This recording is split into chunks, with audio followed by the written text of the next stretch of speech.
Okey. Assalamualaikum dan juga selamat malam ya, murid-murid yang saya hormati sekalian. Okey. Cikgu tak nak bazirkan masa, sangat penting ni. Cikgu kita nak buat pembetulan. Pembetulan untuk kertas peperiksaan akhir tahun. Yang tak ada kertas, anda boleh tengok pada skrin lah. Saya akan pancarkan seperti sekarang. Okey, kamu boleh tonton dan kamu boleh tengok balik semula. Tapi sebelum kita mula untuk pembetulan ni, saya terpaksa, bukan saya nak promote view, you jangan salah faham saya tak kisah pun untuk view itu. Tetapi saya ada buat satu YouTube channel ketika you punya senior dalam tempoh PKP ataupun MCO, okay, masa dulu. Jadi murid-murid, saya tak nak buat masa ya, kalau anda tengok pada skrin kamu sekarang, khususnya untuk pengangkutan, kalau kamu tengoklah, cikgu dah pecahkan sampai pengangkutan, okay, banyak ya, sampai 8 kali kelas, dan tidak lupa juga keimunan dan juga bab 12 ya. Cikgu dah letak dalam playlist KSSM ya.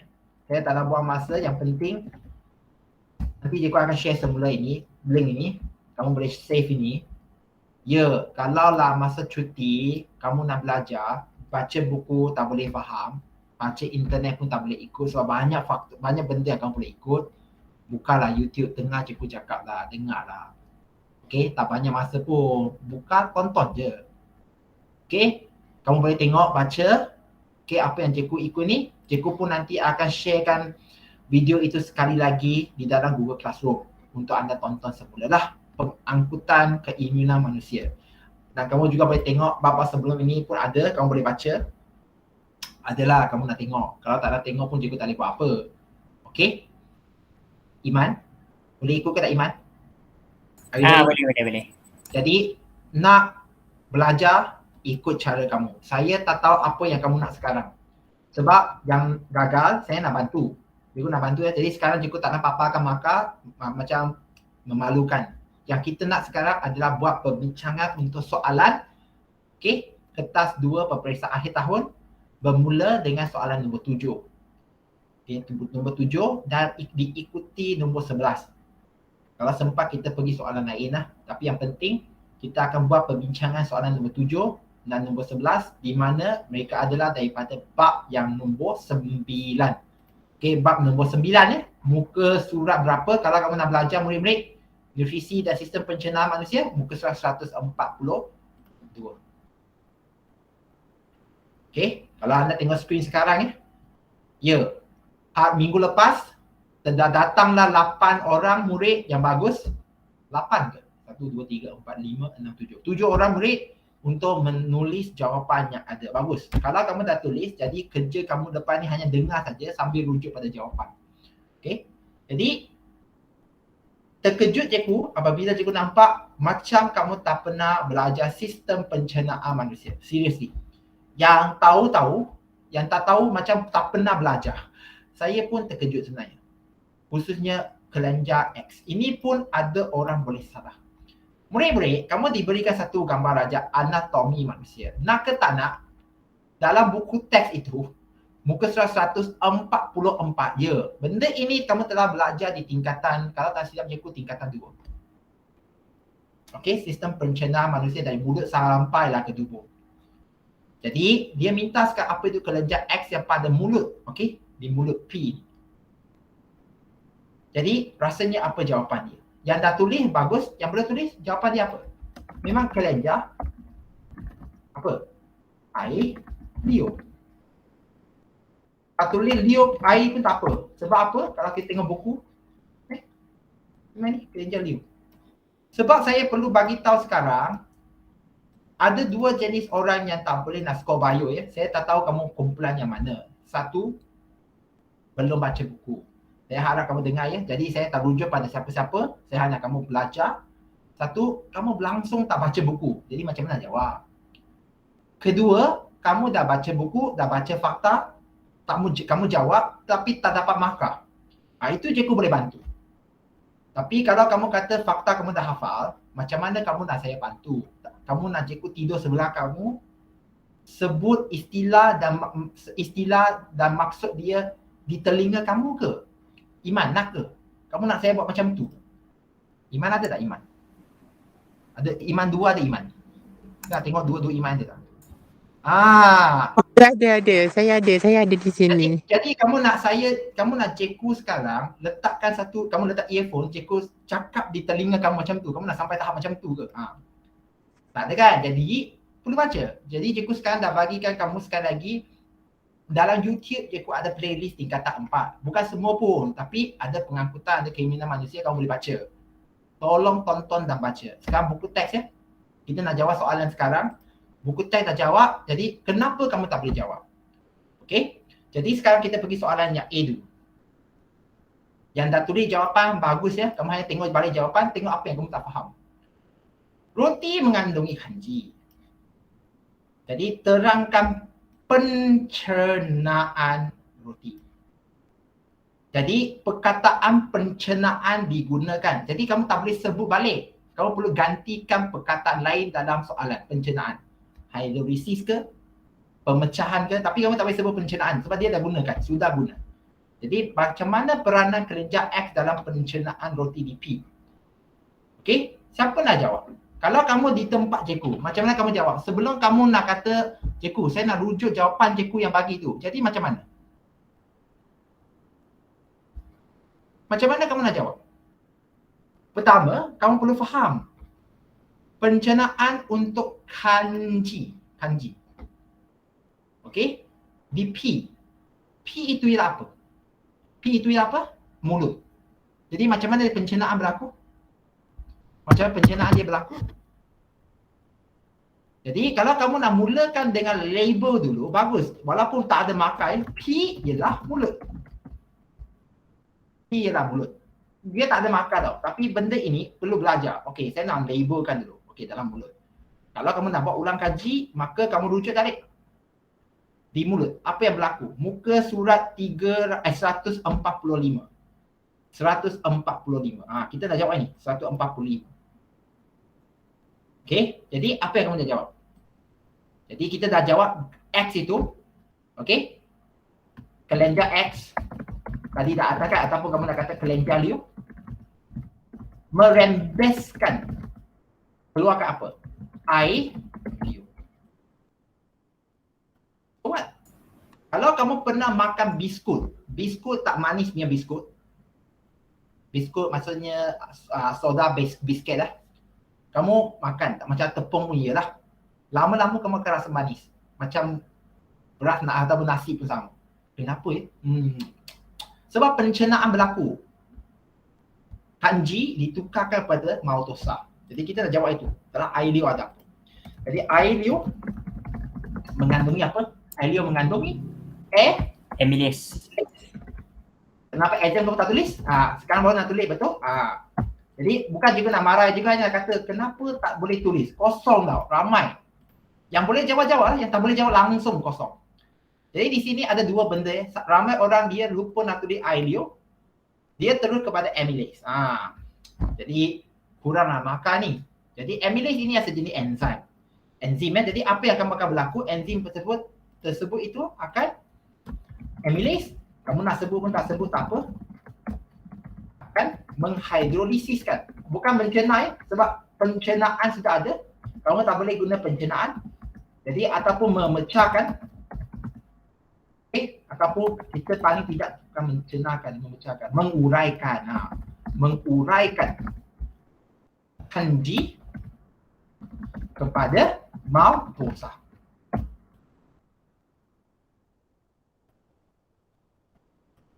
Okey, dia akan menghidrolisis atau menguraikan kanji kepada mautosa. Kita terangkan pencernaan ini. Nampak ke tak? Pencernaan. Jadi apa berlaku pencernaan? Okey, jadi kita makan roti kanji. Cikgu, kenapa kita tak boleh sebut protein? Roti kan ada protein. Dia tak cakap protein, dia nyata kanji. Kalau siapa yang berfikir aras tinggi ya, okey saya nak jawab untuk protein, confirm kosong. Sebab kamu tak jawab ikut soalan. Ada juga, kita ada calon yang tulis protein tapi soalan minta kanji. Jawab kanji je lah. Jadi apa lagi maka kita pun faham bahawa air liu ini juga menyediakan satu medium yang apa? Macam mana? Air ini asid ke ataupun alkali. Okey, dia menyediakan satu medium yang optimum untuk tindak balas enzim. Kalau kamu nak jawab apa itu medium optimum, pH 6.5 ataupun pH sedikit asid pun terima. Jadi itulah tujuan kamu belajar. Oh, saya faham. Mana kamu dapat point ini semua? Di sinilah kamu perlu buat bacalah buku. Okey. Iman Muhaimin, ada kan? Iman? Oh, Iman sayang. Ada. Bacalah muka surat 144, 145. Tak ada orang boleh bantu kamu ya. Saya faham buku itu dah dalam bahasa Melayu. Tinggal kamu nak baca dan faham lalu hafal ke tidak sahaja. Okey, tolong hafal. Jadi datanglah soalan hebat seterusnya. Terangkan mengapa pencernaan roti tidak berlaku. Tidak berlaku di dalam perut. Okey? Bukan sebab perut tak ada amylase. Siapa cakap perut tak ada amylase? Murid-murid, tengok mulut kamu ada amylase. Kamu telan. Amylase masuk ke perut ke tak? Ya. Tetapi kenapa tidak berlaku? Kenapa tidak berlaku? Siapa nak jawab? Kalau saya tanya Iman. Iman, kenapa tidak berlaku? Kenapa Cikgu Asyik tanya Iman? Sebab Iman tak takut malu kan? Boleh belajar. Jadi macam mana? Kenapa pencernaan roti tidak berlaku dalam perut? Siapa nak jawab? Siapa nak bantu? Ya, siapa nak jawab? Sebab tidak sebatan dengan kanji. Kepala otak kau kasar lah. Jadi Enzim kenapa kamu jawab soalan terus kepada P2 yang tak ada kaitan kalau tak ingat saya? Jadi ingat saya, kamu perlu jawab. Perut itu menghasilkan apa? Perut itu menghasilkan apa? Perut itu menghasilkan apa? Menghasilkan apa? enzim. Kesiannya, menghasilkan apa? Medium yang asid ataupun asid hidroklorik. Perut kita banyak asid. Setuju ke tidak? Setuju ke tidak? Setuju. Macam soalan tak pas saja ni. Okey ke tak? Okey. Apa kata kita buat macam Okey. tahu. Apa kata kita buat macam ni? Boleh faham atau tidak apa yang disampaikan oleh cikgu. Boleh. Tengok saya nak minta buat poll sekarang. Tengok kesian saya. Tidak boleh. Sila tekan luar macam. Sila tekan juga tidak. Saya nak tengok.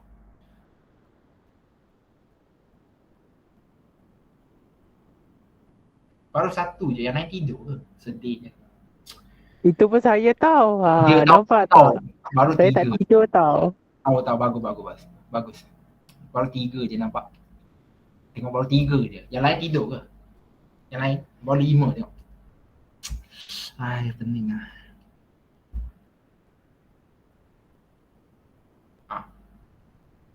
Saya ada 14 orang, 8 je separuh je.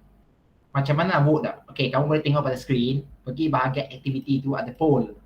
Kalau kamu tekan poll tu, bantu kamu jawab. Ataupun kalau kamu tak boleh, kamu boleh tulis macam ni, Atika Faiz, bagus. Saya tahulah kamu ada. Okey, saya tahulah. Nampak ini live? Pergi sebelah sini. Nampak? Kita belajar. Kalau tidak pun boleh angkat tangan. Banyak cara kamu nak membuat komunikasi dua hala dengan cikgu Okey. Jadi kita sambung boleh baru 10 je tengok. Atau baru belajar nak letak pun. Aduh. Pening lah. 10 je. Baru 10 je. Kita tengok siapa yang tak ada hal tu. Okey. Oh, yang itu dah tulis tak ada atam dah, tak apa. Kita sambung. Alia ada. Oh, sorry. Saya salah faham Alia lah. Baru 10 orang yang vote. Saya anggap yang lain itu bukan sebab tak nak vote ke ataupun tertidur. Mungkin sebab tak faham ataupun handphone ada fungsi yang tersekat. Tak apa. Kita sambung. Perut menghasilkan medium yang asid ataupun asid hidroklorik. Ataupun kamu nak kata medium yang pH rendah pun boleh. pH rendah atau menghasilkan asid hidroklorida. Jadi apa yang kita nak, apa yang kamu nak sampaikan sekarang?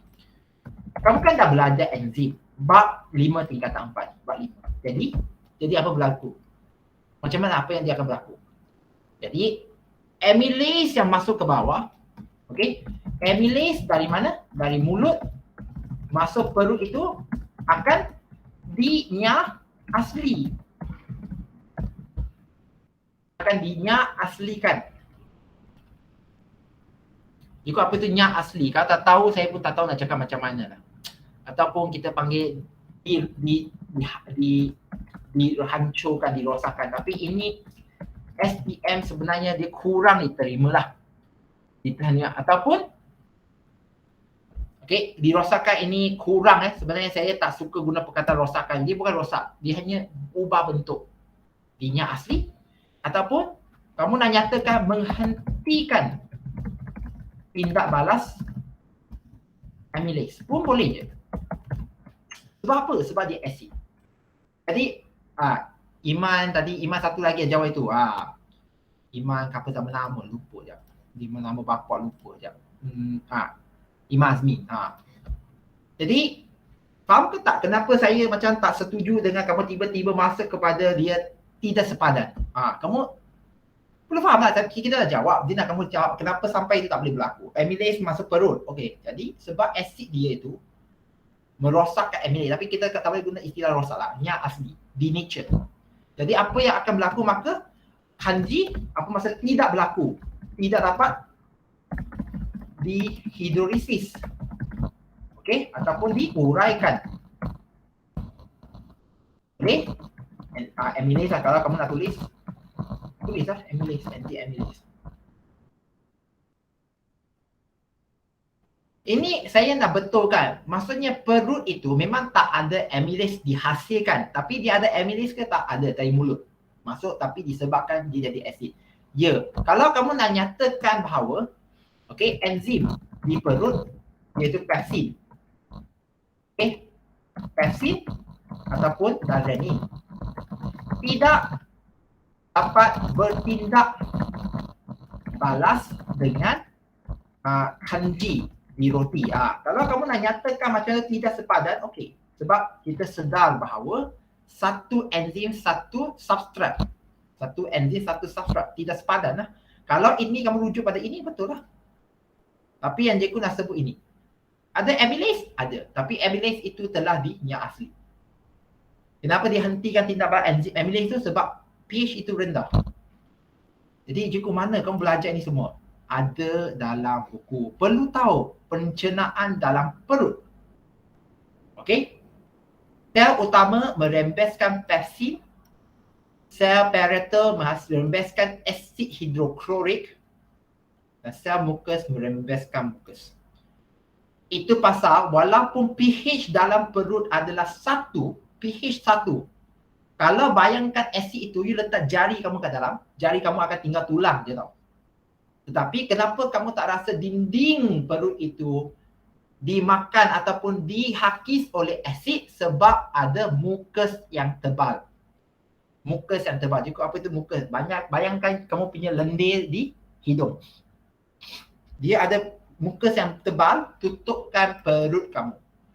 Itu pasal kalau kamu makan tak tentu masa, asid itu akan menghakiskan mukus, mukus jadi nipis, jadi kosong, asid itu akan menghakis, buatkan lubang di perut kamu. Kalau dia buat lubang, itu akan dijangkiti membentuk ulcer. Kalau dia bentuk lubang yang sangat besar, akan menyebabkan pendarahan dalaman. Itu yang kita adalah kata, kalau ulcer itu buatkan perut kamu tak selesa, itu gastritis namanya, gastrik. Gastrik perut, penyakit sebenarnya gastritis. Gastritis. Jadi sekarang kita pergi organ Q pula. Apa itu organ Q? Okey, apa kata saya tanya Nochi lah, tak ada kertas. Nochi, apa itu Q? Apa itu Q? Testis. Mochi? Hello? Hempedu.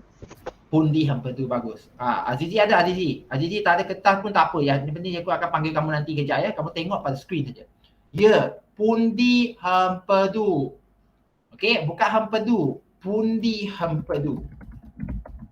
Cikgu, apa itu pundi hempedu? Oh my god. Kalau tak tahu, tengoklah. Ini hati. Ini yang Alia tanya tau. Dalam soalan objektif, bagus tau. Yang menghasilkan hempedu ialah hati. Bagus lah, dia tanya. Pundi hempedu ialah tempat hati menghasilkan hempedu. Hempedu berkumpul di pundi hempedu. Okey? Nampak? Hati menghasilkan hempedu. Pundi hempedu bukan hasil, menyimpan hempedu. Saya mengakui dia betul Jawapan yang bagi salah, bukan saya salah. Saya memang tahu dia salah jawapan itu. Bagus, dia sedar. Jadi kamu tak tanya, tak dapat extra marks lah. Dia salah orang tanya, bagus. Jadi pundi hempedu ini menyimpan hempedu. Juga apa itu hempedu? Hempedu ialah bahan yang dihasilkan, dua benda dia akan buat. Hempedu bersifat alkali. Maksudnya dia pH tinggi. Perut pH rendah, makanan semua pH rendah. Apabila dia masuk duodenum, bayangkan pH rendah, sini semua tak ada mukus, rosaklah usus kamu. Tak boleh. Tak boleh biar benda ni berlaku. Asid mesti dineutralkan oleh alkali. Alkali dari hempedu lah. Neutralkan. Jadi makanan boleh masuk usus, tak rosakkan usus sampailah ke tubuh. Satu, alkali. Hempedu bersifat alkali. Nampak? Meneutralkan kim yang berasid. Sebab dia alkali. Kedua, dalam hempedu ada enzim. Okey, betul lah ada enzim. Cernakan khususnya lipid. Dia lipase. Dua satu alkali, satu ialah enzim lipase. Paling penting lah kita nak sebut. Jadi, perlu jawab lah. Seorang individu mempunyai batu hempedu di pundi hempedu. Jadi, apa yang akan berlaku? Dia ada batu di sini. Dia akan sakit je. Tapi itu bukan yang kita nak jawab sebab soalan dia minta terangkan kesan terhadap pencernaan lipid. Ya, kalau kamu tulis dia akan sakit, dia tak terima di sini sebab dia nak kita fokus pencernaan lipid saja. Jadi, pundi hempedu bukan tidak merembeskan tidak dapat menghantar ataupun dalam jawapan itu menyalurkan. Menyalurkan hempedu ke mana? Duodenum. Dia apa duodenum? Ya, tengok murid-murid tengok pada skrin Kalau ada kita ada panggil apa? Batu ni. Hempedu sampai sini akan kena blok. Jadi hempedu tak boleh masuk ke dalam R. Dia tak boleh masuk ke dalam R untuk cernakan makanan dan untuk neutralkan kim itu. Jadi itu yang kamu nak jawab. Tidak dapat. Jadi sekarang hempedu tidak dapat masuk ke duodenum. Perut, pankreas, ini perut, ini pankreas, ini duodenum. Duodenum sini, duodenum. Perlu tahu duodenum itu ada pencernaan yang penting. Jadi kita nak jawab sekarang apa yang akan berlaku? Tiada pundi yang tidak dapat menghantar, menyalurkan hempedu ke duodenum, maka pencernaan lipid akan menjadi macam mana? Pencernaan lipid akan macam mana? Kalau senang kata, pencernaan lipid akan berhenti ataupun pindah baras berkurang. Dua-dua terima je, terima. Tak ada isu pun. Berkurang. Okey, dan kita perlu faham juga apakah fungsi lipid itu? Ada satu perkataan emulsifikasi. Emosi. Cikgu, apa itu emosi? Okey, cikgu nak tunjukkan YouTube kejap. Sengat dengan cepat je YouTube. Apa itu emulsification? Emulsi.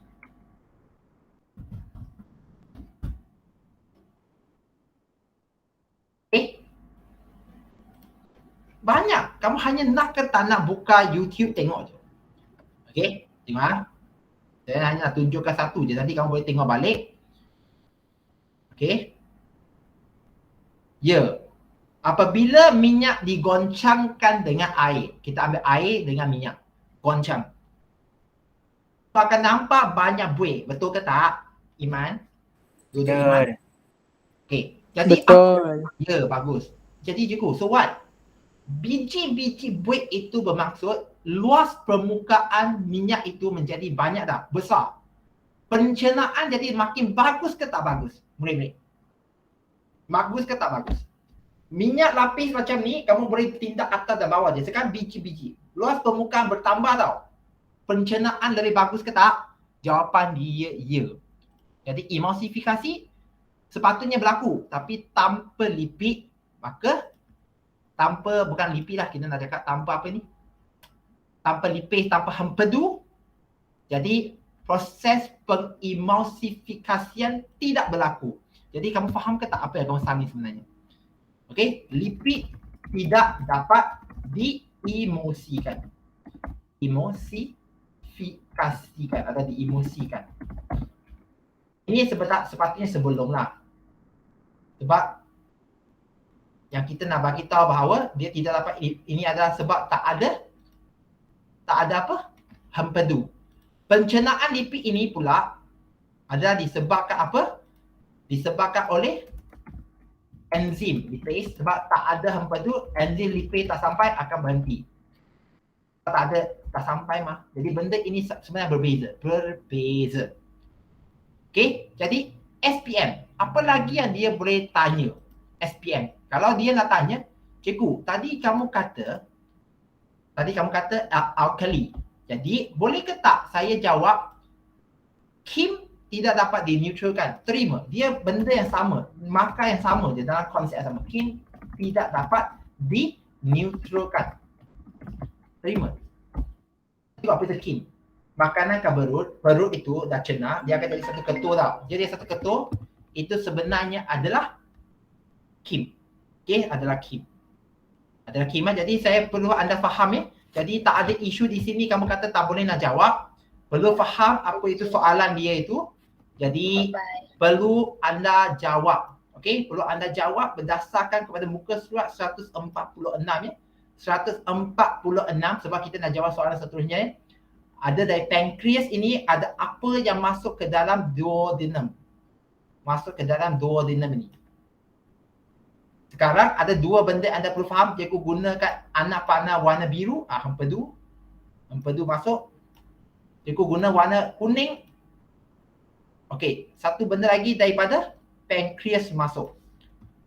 Itu jus pankreas. Nanti kita nak jawablah jus pankreas. Okey, ada soalan ke tak? Ada. Ya, apa dia? Ya, kalau batu hempedu menghalang kehadiran enzim untuk mencernakan lipid. Menghalang kehadiran? Enzim. Menghalang kehadiran enzim untuk Mencernakan mencerna lipid. Sebenarnya terima. Saya cakap betul. Mungkin saya baca itu tengah tidur ke mengantuk. Sorry cakaplah, tapi sebab jawapan kamu susunan ayat itu macam sebab macam nak cakap kehadiran enzim itu tidak jelas lah. Tapi sebenarnya memang enzim tidak masuk ke duodenum. Saya nak rujuk pada ayat itu. Enzim tidak disalurkan ke dalam duodenum. Okey, kalau kamu rujuk pada itu saja, kalau saya baca semula ayat itu, mungkin betul lah saya akan bagi betul. Faham ke tak, Alia? Faham. So, tambah makanan ni. La ilaha illallah. Okey, bagus. Terima. Okey, boleh. Kita nanti bincang Alia. Jadi, siapa yang ada soalan?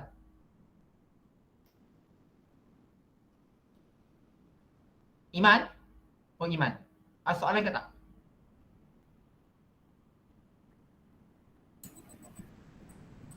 Azizi?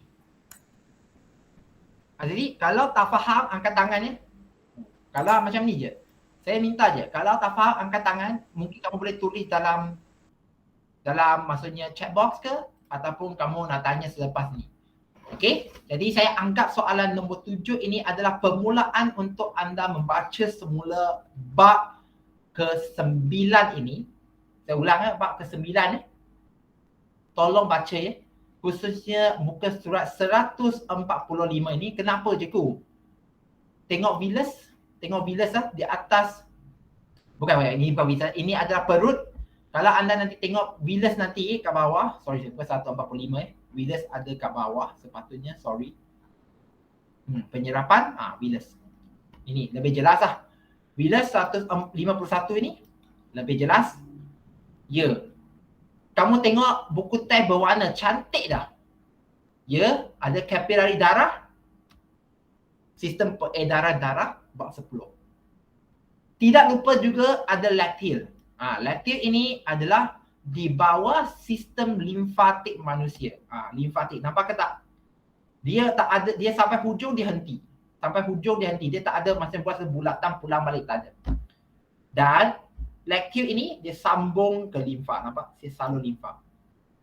Okey, laktil adalah sambung kepada salur limfa. Perlu buat ulang kaji. Itu pasal sistem limfa untuk perlindungan manusia je, untuk pencernaan, khususnya penyerapan nutrien pun betul. Tak ada isu di sini. Tak ada isu. Okey? Perlu buat bacaan sekarang. Baca sendiri, baca. Tolong baca. Kalau tak baca, tak ada orang boleh bantu. Nampak ke tak? Perlu buat ulang kaji. Jadi kamu nampak kapilari darah, sistem peredaran darah, laktil ada daripada sistem limfa manusia. Okey, sistem limfa manusia. Dua. Kenapa perlu ada dua? Kenapa semua tak nak buat oleh darah saja? Kita akan jawab masa akan datang. Okey, harap semua boleh ikut. Kita sekarang pergi ke soalan yang ke-11 ya. Ya, hari ini kita dah santai saja. Saya tak nak buang masa ya. Saya tak nak buang masa untuk kita bincang tapi tak ada benda yang dapat ya. Soalan nombor 11. Balik kepada nutrisi juga. Jadi kalau kamu nampak sekali lagi, apa itu Y, apa itu Z? Jawabnya Y itu duodenum sekali lagi. Duodenum. Jangan kata usus kecil. Z itu ialah pankreas. Jadi terangkan proses pencernaan makanan yang berlaku di Y. Pencernaan makanan yang berlaku di Y. Jadi macam mana cikgu nak jawab? Siapa nak cuba jawab? Siapa nak cuba jawab? Ini tadi cikgu buat kelas dengan orang lain ya. Jadi kalaulah kamu di tempat cikgu, macam mana kamu nak jawab? Terangkan pencernaan makanan yang berlaku di Y. Cikgu siap buka Word dah. Saya nak tulis jawapan satu persatu ni sebenarnya. Tapi kamu dah saling jawapan bagus dah. Tapi ingat semula. Minta ingat semula. Jadi macam mana? Apa kata cikgu minta? Atika ada tak? Atika. Cikgu C. Ya dia, apa dia? Maksudnya dia kata terangkan pencernaan yang berlaku di Y Ya. Jadi Y itu apa? Soalan pertama senang je. Jawab je Y itu apa? Kalau ini essay. Apa ni? Apa ni? Y lah. Dua? Duodenum. Usus kecil tak terima lah. Usus kecil ada 3. Bermula duodenum, lepas tu jejunum, lepas ini. Itu salah satu. Lepas tu apa yang berlaku? Kalau di tempat kamu, Atika ke Mira? Mira ada tak Mira? Tak datang kelas ini 2 kali tu? Good luck lah. Mira, marah ke Mira? Oh Mira.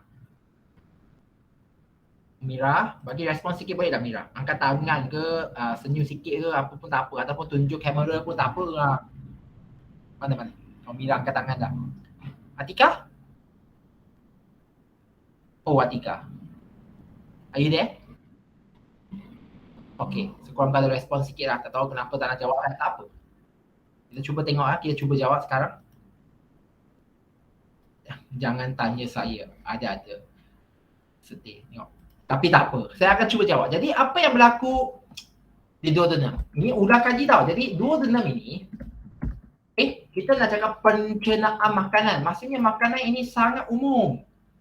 Cikgu, apa itu makanan? Kalau kamu tak tahu makanan, kamu telah, cikgu tuliskan nota di sini. Makanan ini, secara kamu perlu jawab karbohidrat, mahupun protein, mahupun lipid. Paling tidak, kau perlu jawab ni. Jadi makanan sekarang, kamu nak jawab pencernaan untuk karbohidrat ke protein ke lipid. Untuk jawab soalan ini, maka kamu perlu tahu. Duodenum ini, dia menerima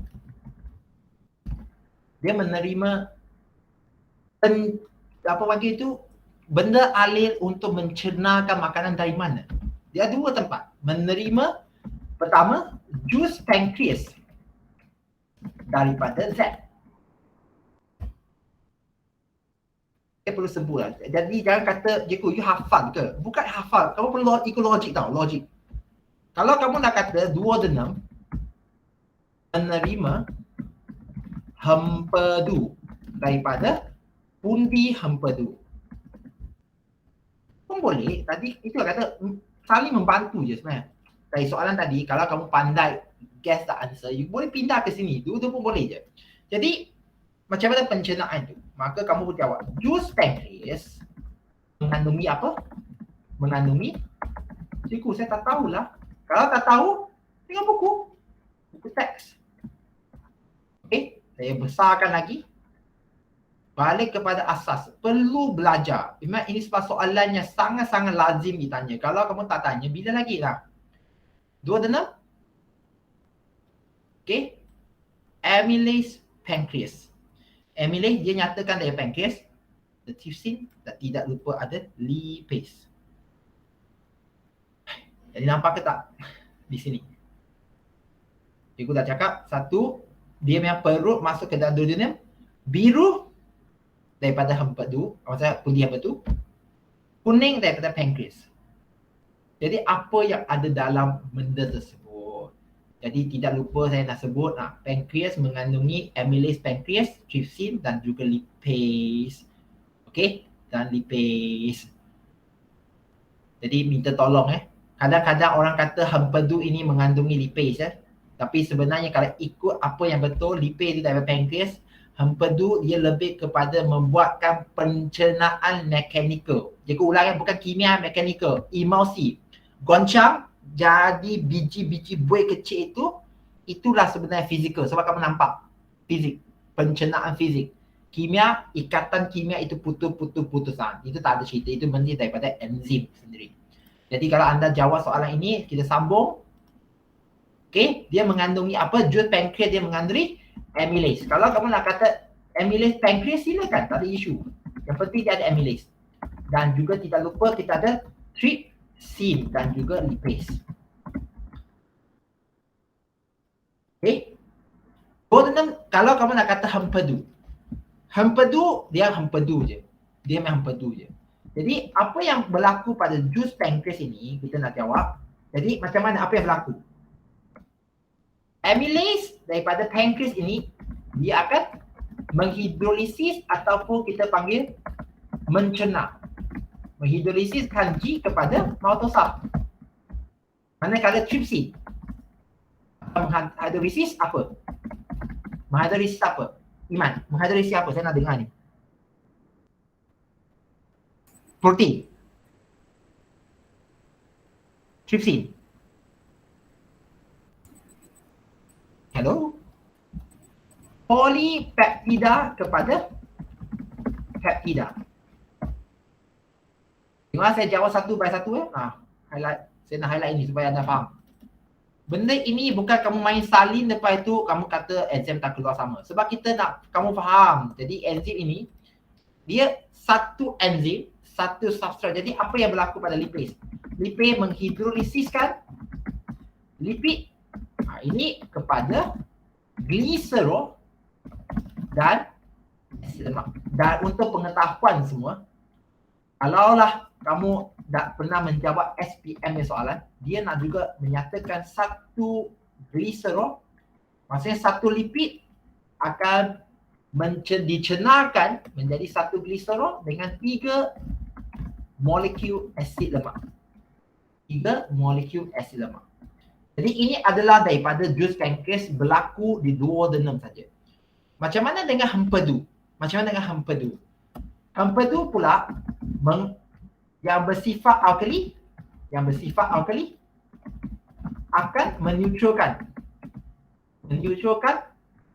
kim ataupun kamu kata nama kata makanan daripada apa? Daripada perut. Okey. Jadi kenapa dia nak meneutralkan pH yang kim itu daripada perut atau makanan daripada perut supaya medium yang disediakan adalah optimum untuk tindak balas enzim yang lain. Saya tulis, tapi yang penting kenapa kita nak neutralkan. Jadikan sedikit alkali sebab ini atas, ini yang hijau ini 3 dia tak sesuai untuk asid. Asid akan merosakkan, meneutralkan minyak aslikan mereka. Yang penting minyak asli. Cikgu, saya tak faham lah kenapa tiba-tiba minyak asli ini. Ya, kalau anda tak faham, saya bantu kamu faham sekarang. Okey, sekali lagi, minyak asli. Ataupun kita panggil denatured enzim. Wait, saya nak tunjukkan juga kejap ya. Sharing kejap.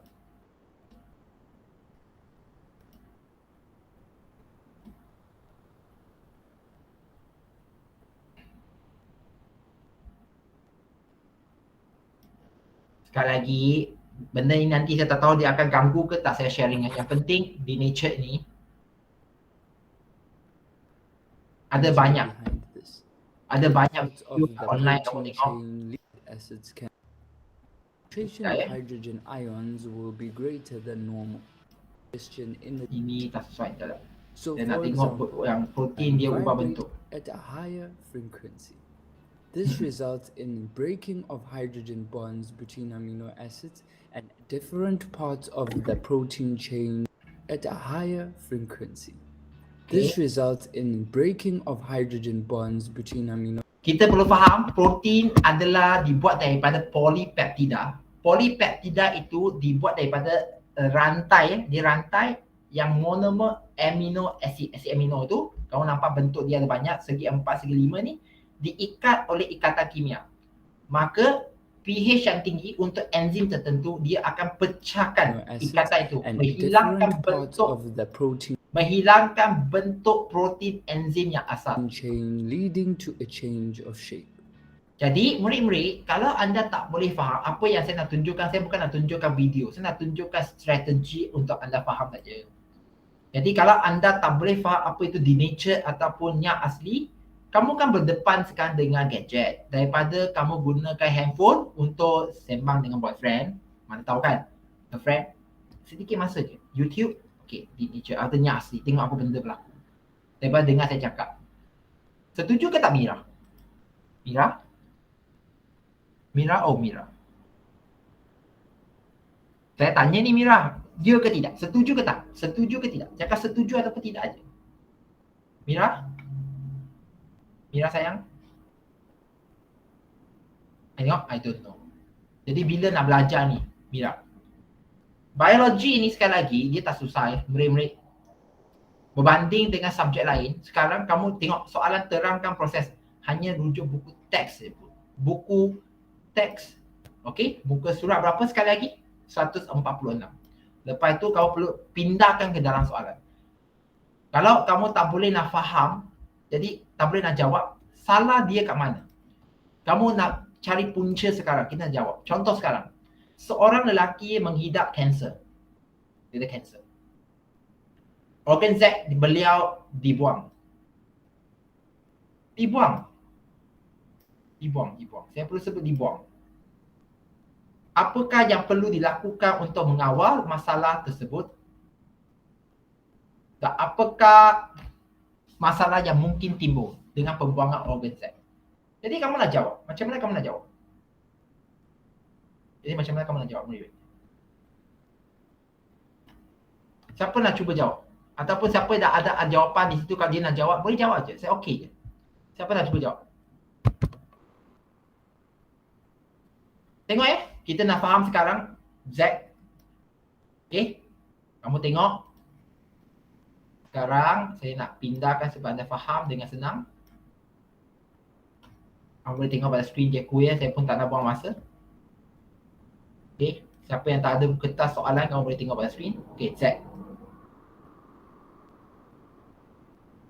Jadi, kamu nak namakan Z. Z itu ialah apa? Kalau kamu di tempat Jekku, kamu nak jawab soalan ni. Z ialah apa? Kamu nak jawab? Iman? Pancreas.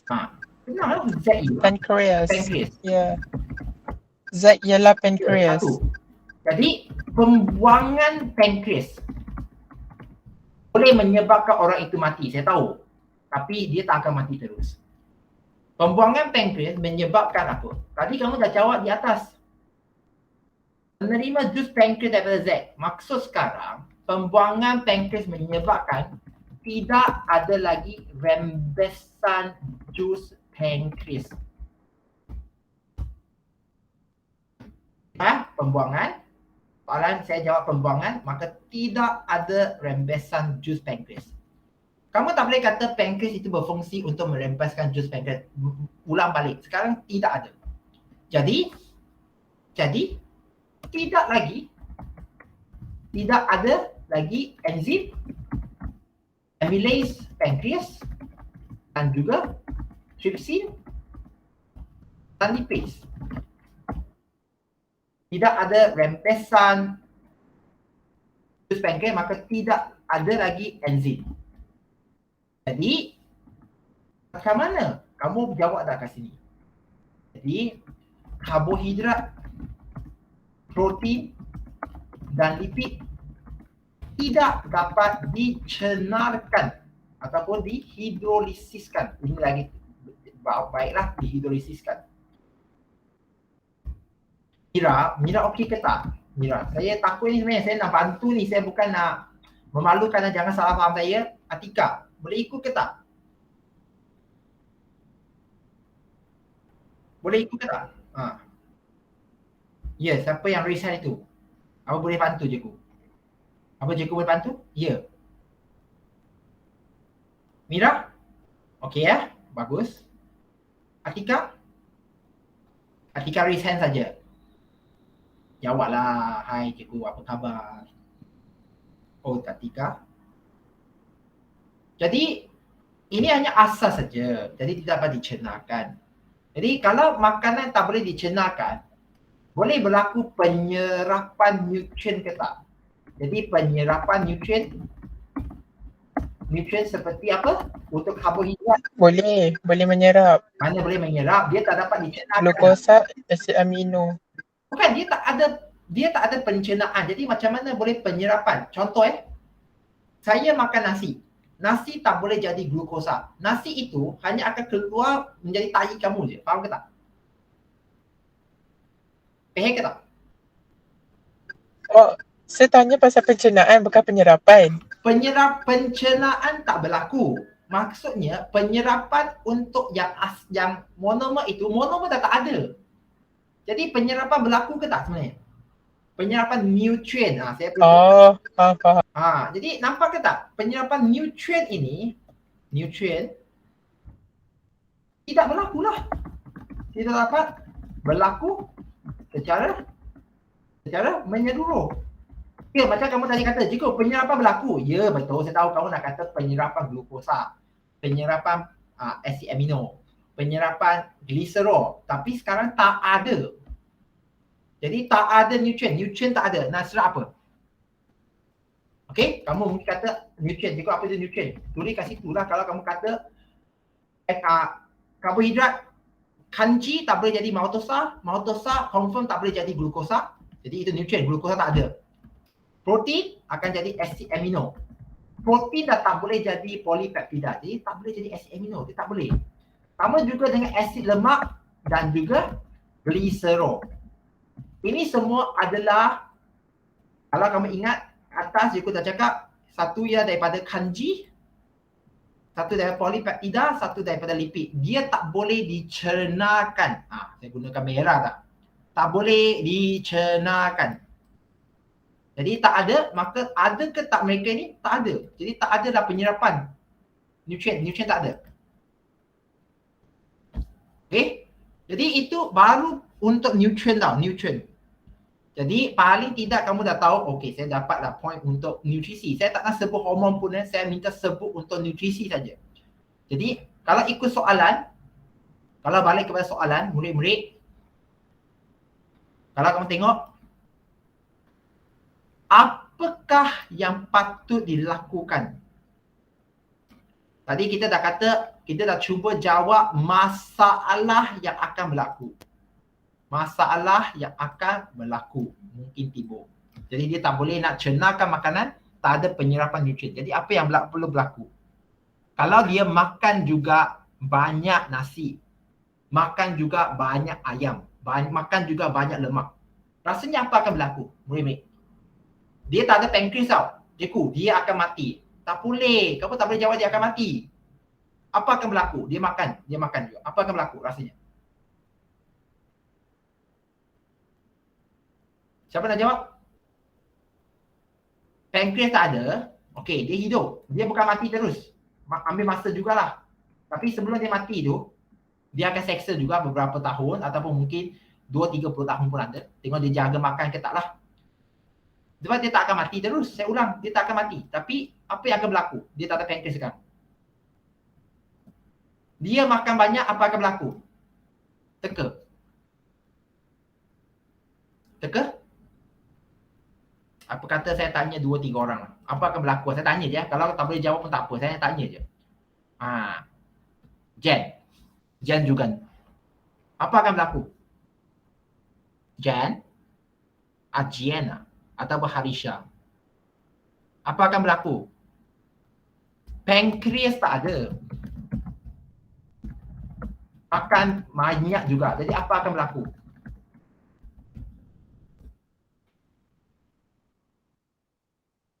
Harisha?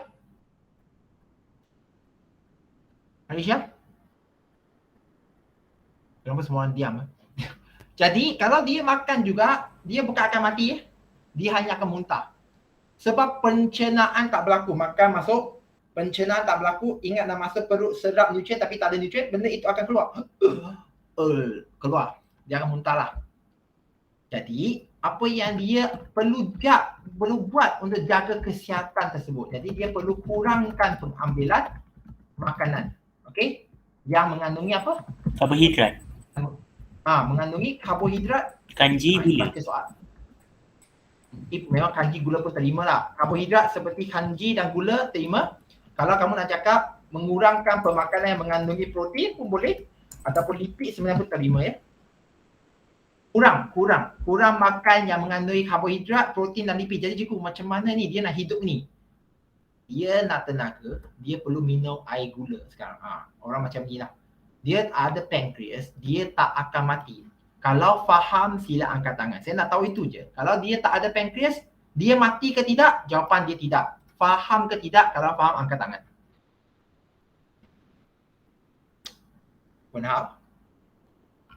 Mochi buat apa tu? Angkat tangan, minta angkat tangan. Atika buat apa tu? Atika tak nak angkat tangan je. Atika, minta angkat tangan, buat angkat tangan ya. Okey, bagus. Jadi kamu tak boleh cakap, Asyik cakap dia mati tau. Jadi sekarang kita di tempat biologi ni, Amira tanya, kalau ambil vitamin boleh dia tak? Vitamin apa? Kalau vitamin yang larut lemak, dia perlu dicernakan tu, tapi tak ada. Dia makan, kalau vitamin yang larut dalam air, dia akan terus diserap. Tadi isu kat sini, vitamin boleh terus serap je. Sekarang hanya isu karbohidrat, protein dan lipid. Sebab jus pankreas hasilkan enzim untuk tiga-tiga itu. Okey? Jadi, harap kamu boleh faham lah.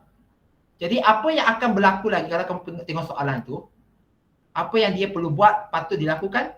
Kalau boleh, logiknya, dia perlu mendapat pankreas yang baru. Jadi, orang tersebut perlu mendapatkan pemindahan pankreas supaya dia nak terus hidup. Tapi sekali lagi, tak bolehlah kata dia mati. Kalau kamu kata mati, tak bolehlah. Dia tak boleh. Dia bukan isu mati. Isu dia sekarang tak ada pankreas, jadi tak ada enzim.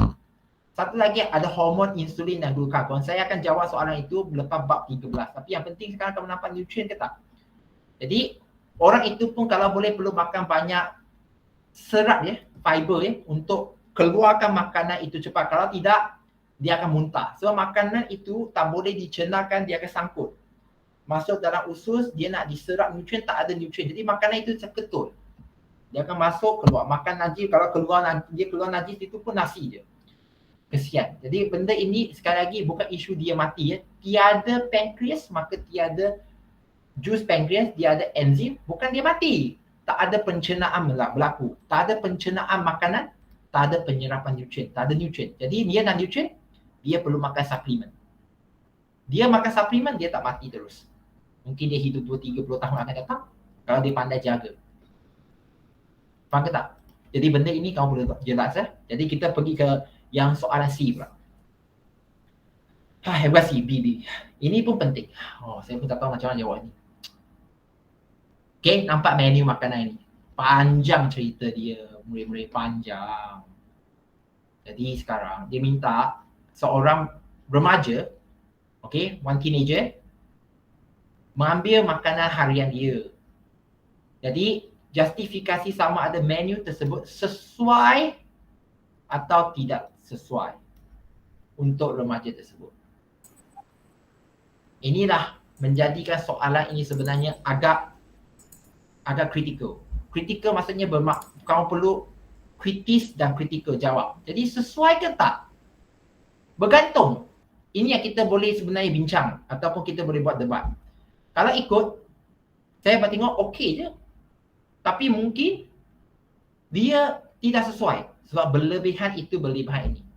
Yang saya nak sebut hari ini adalah kalau kamu kata sesuai berdasarkan biologi, kenapa menu ini sesuai? Saya perlu sebut sebab ramai yang jawab ini tak tahu. Menu ini sesuai. Kalau kamu kata sesuai untuk remaja itu.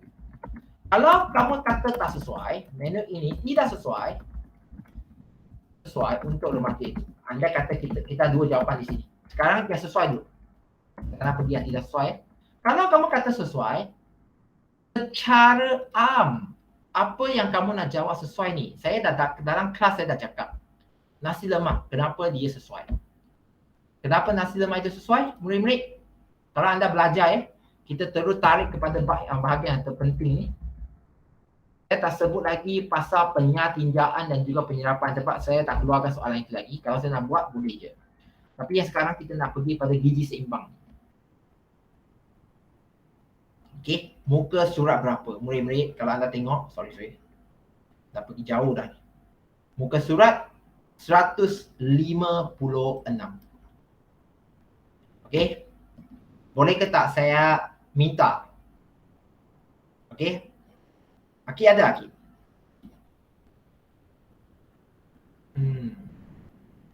Safwan ada. Aki tak ada pula, sedih. Bagus. Safwan ada, harap dengar lah. Ataupun siapa yang ada mikrofon, Alia. Okey, saya dah ada dengar suara Alia dah. Boleh tak baca? Apakah yang saya highlight ini? Apa tu? Apa yang saya highlight di depan mata kamu? Baca je. Muka surat 156. Gizi yang mengandungi kesemua 7 kelas makanan, karbohidrat, lipid, protein, vitamin, garam mineral, serat dan air dalam kadar yang betul dan kuantiti yang seimbang mengikut keperluan seorang individu. Okey, bagus. Kadar yang betul, kuantiti yang seimbang. Ya, kalaulah kamu nak cakap ini makanan sesuai, maka kamu perlu cakap menu ini ialah gizi seimbang. Di mana mengandungi semua kelas makanan. Tengok, saya dah hafal ni. Makanan dalam kuantiti dan juga nisbah yang betul.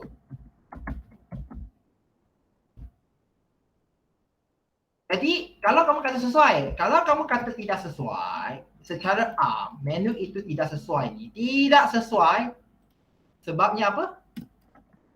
Kamu nak nyatakan menu ini bukan gizi seimbang, di mana tidak mengandungi kesemua. Jadi ini bergantunglah kalau kamu nak kata tidak mengandungi semua kelas makanan dalam kuantiti dan nisbah yang betul. Jadi kamu perlu bagikan hujah dia. Saya pun tak nak buang masa tulis semua, tapi kamu kalau tengok makanan ini, kamu tengok sekarang soalan ini, kamu tengok banyak di sini. Cikgu, saya nak tulis apa ni? Okey. Saya nak tulis apa ni? Jadi kamu perlu setelkan makanan. Perlu nyatakan makanan. Contoh, kamu tengok dalam semua ini. Satu masa ni. Kamu nak nyatakan, carikan karbohidrat. Okey, carikan karbohidrat. Jadi kamu pun tengok. Okey. Kita pun tengok dua, kita ambil dua je. Sarapan pagi dan makan tengah hari.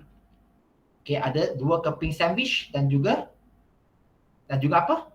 1 mangkuk nasi. Jadi kamu tulis lah. 2 keping sandwich.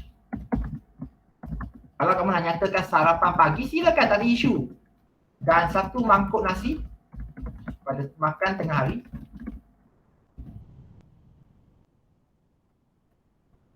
Mengandungi karbohidrat, salah mengandungi karbohidrat yang mana? Karbohidrat yang mencukupi.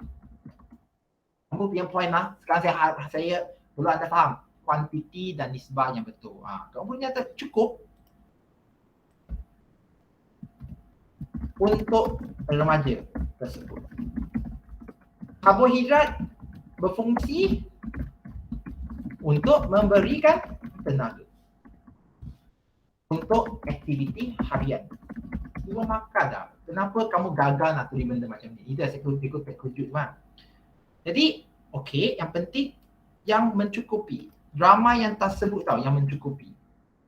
Jadi, apakah fungsi mencukupi ni? Untuk memberikan dia tenaga untuk aktiviti harian. Andai kata, kamu kata tidak sesuai. Kita cakap lah, okey. Kamu masih nyatakan makanan. Okay, kamu nak kata tidak mencukupi pun boleh, tapi bergantung apa yang kamu nak nyatakan. Tapi biasanya kalau kita akan sebut secara overall, 2 keping sandwich ataupun 150 ml susu dengan 2 sudu gula, okay. Gula, kamu nak nyatakan semua. Lepas tu kamu nyatakan biskut, sebab dia tak nyatakan tau bilangan biskut dah. Pada makan tengah hari tu, biskut minum petang kan. Minum petang juga, tengok Cikgu dah highlight biskut. Minum petang. Minum petang biskut. Minum petang. Mungkin dia makan 1 tong biskut. Mungkin. Okay, kita tak tahu. Jadi kamu membagilah 2-3 makanan yang logik, kamu tulis balik mengandungi karbohidrat, salah. Karbohidrat yang berlebihan. Jawapan dia memang lain tau. Kamu nak tulis di karbohidrat berlebihan, kamu nyatakan ini ataupun kamu nyatakan balik karbohidrat yang berlebihan boleh mengundang, kamu boleh mendatangkan penyakit, mengundang penyakit kencing manis. Ataupun kalau kamu dah belajar pakai apa itu, nanti kita akan sebutlah. Yang penting logik tekanan darah tinggi. Tapi yang penting boleh faham ke tak apa yang kamu salin sebenarnya. Kamu dah salin, saya tahu. Ada yang dah salin, ada yang belum salin. Tapi yang dah salin itu kamu faham ke tak? 2 jawapan ini sebenarnya kontra. Cikgu, boleh ke tak saya tulis sesuai dan tidak sesuai dalam jawapan ini? SPM, you tulis tidak sesuai ke sesuai, dua-dua sekali tulis, kamu menyusahkan pemeriksa. Pemeriksa akan tanda dua-dua pun, tapi tidak digalakkan. Tidak digalakkan. Dia akan tanda 2, dia akan ambil markah yang tertinggi. Tetapi kita fikir mungkin satu masa nanti kita akan diberi kuasa tanda sesuai atau tidak sesuai. Pilih mana, kami nak tanda masa tu, ikut kami. Jadi kalau kamu rasa kamu mampu tulis sesuai dengan lebih banyak point ataupun lebih banyak hujahan, tulislah sesuai.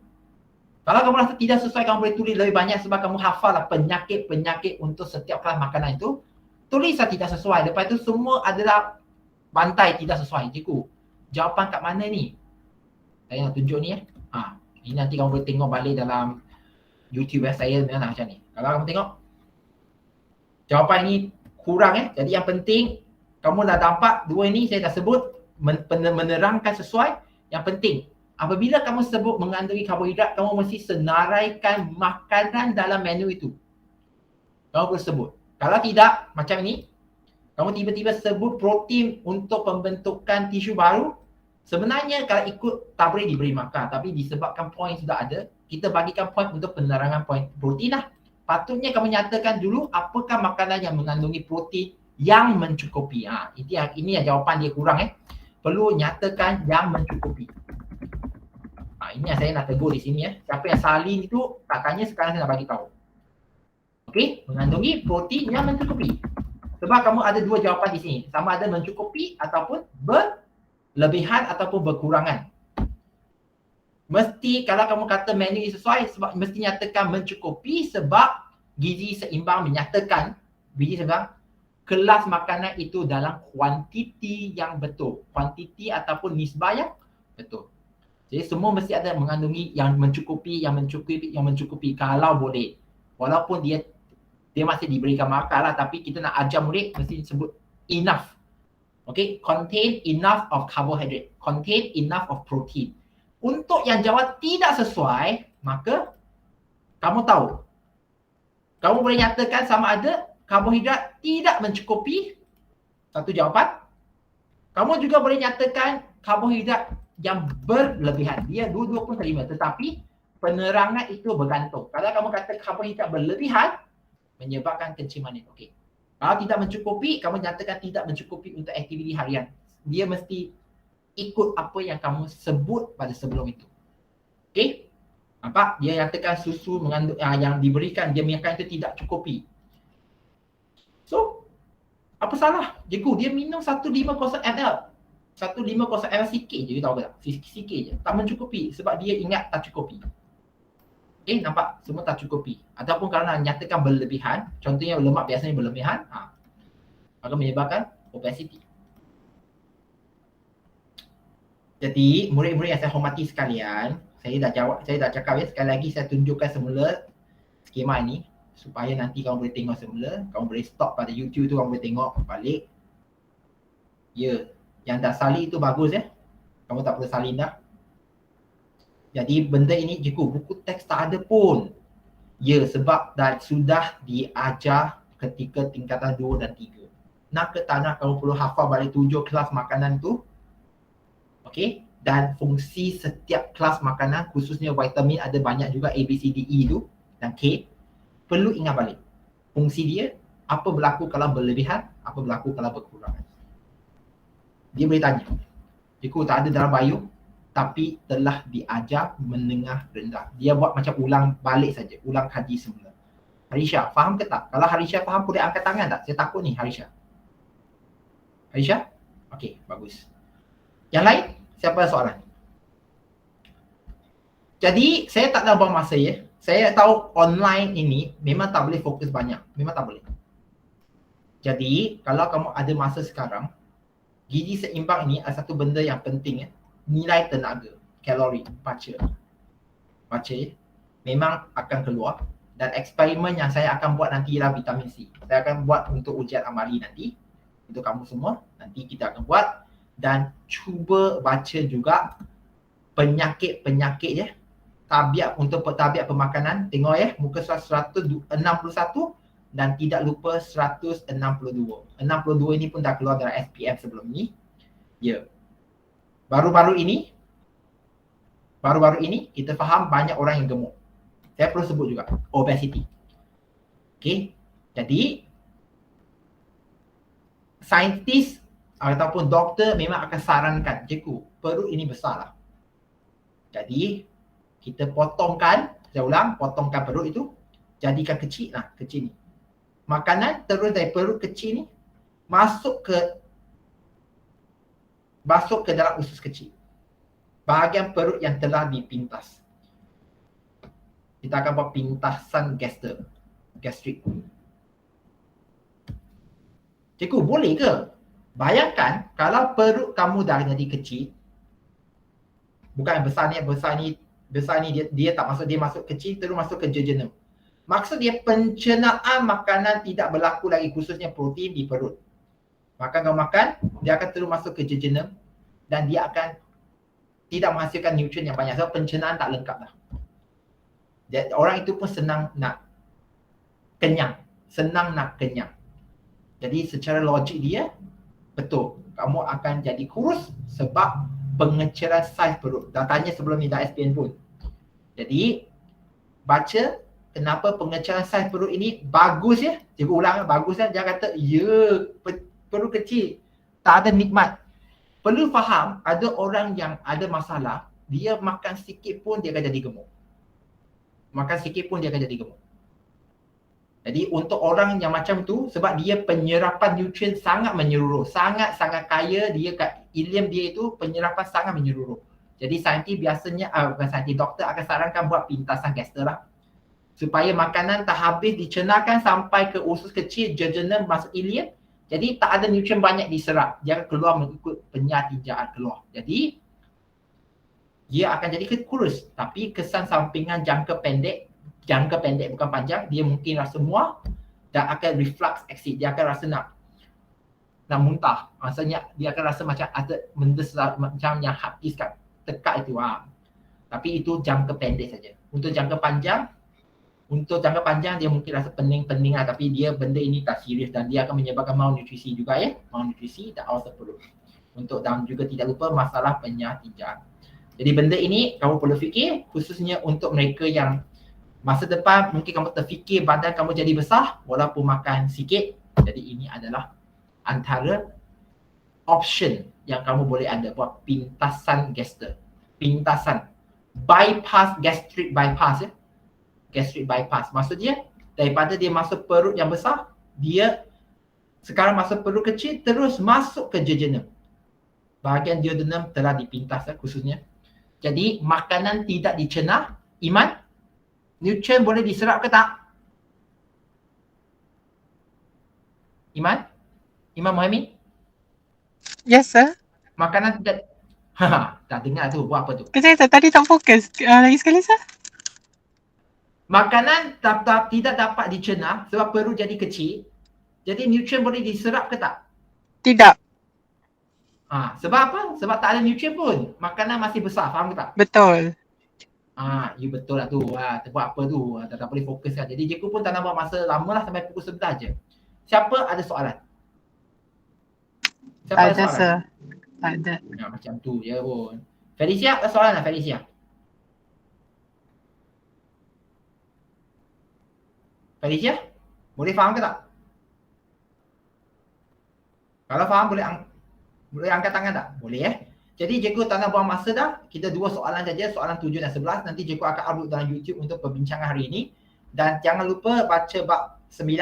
Dan sekali lagi cikgu nak menutupkan kelas malam ini dengan bagi tahu kamulah siapa yang rasa boring nak belajar. Kamu boleh tengok dalam YouTube banyak benda pun. Tapi kalau kamu rasa kamu nak belajar tepat kepada syllabus ataupun ikut buku, cikgu sekali lagi cikgu sarankan kamu boleh tengok ya. Dan tunjukkan sedikit je.